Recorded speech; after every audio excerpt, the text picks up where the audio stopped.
Seventh question, యుద్ధాల నుండి నిర్వహించడానికి శాంతిని నెలకొల్పడానికి మనం ఏం చేయాలి?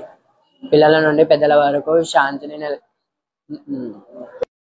పిల్లల నుండి పెద్దల వరకు అందరికీ సహనం, సానుభూతి, కరుణ, శాంతి, యుక్తి, సహజీవనం వంటి మానవ విలువలను బోధించాలి.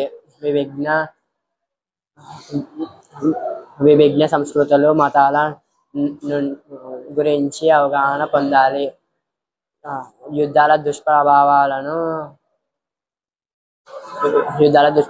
వివరించాలి. దేశాల మధ్య శాంతి విభేదాలను శాంతియుతంగా పరీక్షించడానికి దౌత్య ప్రయత్నాలను పెంచాలి. అంతర్జాతీయ సంస్థల మధ్య శాంతి ఒప్పందం కుదుర్చుకోవాలి. దేశాల మధ్య ఆర్థిక సహకారానికి